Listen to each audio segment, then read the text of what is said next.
Well, who are the Arapaho? We have an Arapaho County, Arapaho Street, Arapaho Peak, Arapaho Pass, Arapaho Glacier, and Arapaho High School.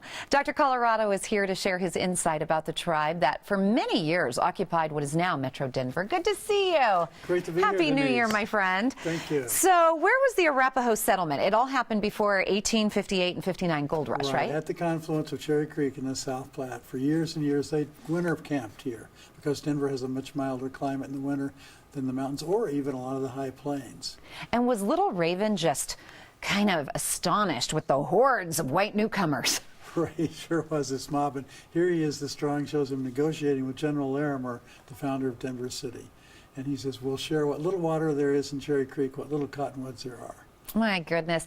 I understand that the women actually made the teepees. I thought it was the men. This is true. Women in every culture, have you found this out, do all the real work? Yes. Amen to that, Dr. Colorado. The Native Americans, the guys would shoot the buffalo, then point to the carcass and say, hey, honey, can you make our house out of that? Can you make dinner out of that? Can you make our clothing out of that? And here's the Arapaho women putting up that teepee, and they could take it down in 20 minutes if the buffalo were running or the youths were after them. That looks like an actual photo, is it? It's actually a diorama from History, Colorado. Isn't that interesting? And how is the teepee shape of DIA's terminal held up since the 95? We thought these were ignorant women squaws who would have nothing to teach us, but Kurt Fentress realized that that teepee shape is perfect for DIA. Yeah, look at that. It's half the price of an ordinary flat roof, and it shields a lot of the rain and snow off it. So economically, it saved a lot of money. Right. Plus, it's so unique. I think everyone from all over talks about how unique it is. Right, it's the signature building for Colorado, I think. So the Sand Creek Massacre, what happened to the Arapaho? Well, the Arapaho headed out to Sand Creek where they were told to camp and were slaughtered there along with the Cheyenne, women, children, old men. My goodness, that's so camped under sad. an American flag, under a white flag, where they were supposed to be. So sad. And did Chief Little Raven survive? Chief Little Raven was pretty smart. He got lost. He was told to camp on Sand Creek, and he camped 20 miles away and lived. They didn't slaughter him. He got to the Arapaho Reservation in Oklahoma. From your research, did he intentionally get lost? I think so. Yeah. He was pretty smart. Are there any memorials to Chief Little Raven We today? finally have a Little Raven Street, you know, that street from Spear Boulevard down to Elitch Gardens. Oh, and up to yeah. the Flour Mill Lofts. Oh, interesting. And that's a tribute. That's a memorial. Yeah, what about this right here, this house? This is Chief Hosa Lodge, and Chief Hosa is another name for Little Raven. This is a beautiful Denver Mountain Park structure that you can rent out. They have events there and a campground nearby named for him.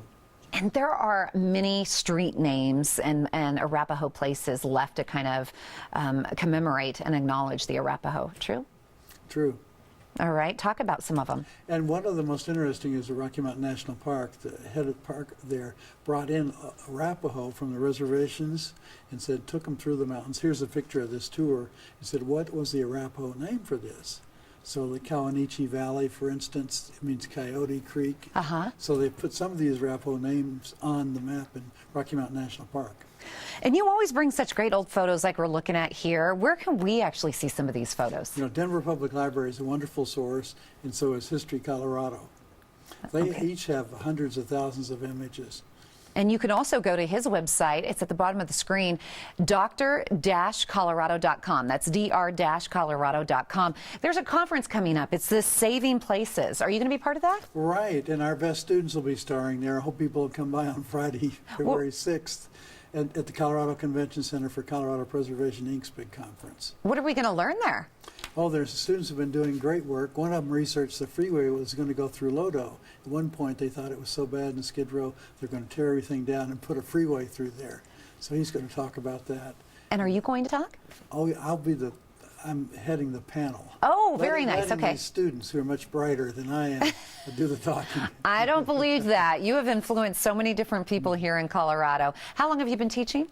Gosh, ever since the 1970s. Well, you've done a wonderful job. Thank you, Dr. Colorado. Yeah. Over 50 years. You can check out dr-colorado.com for Tom's tours, his talks, his books, and classes. Don't miss Colorado Preservation, Inc. Saving Places Conference. It's February 3rd through February 6th at the Colorado Convention Center. On Friday, February 6th at 3:45 p.m., Dr. Colorado chairs a panel of his students discussing their preservation projects.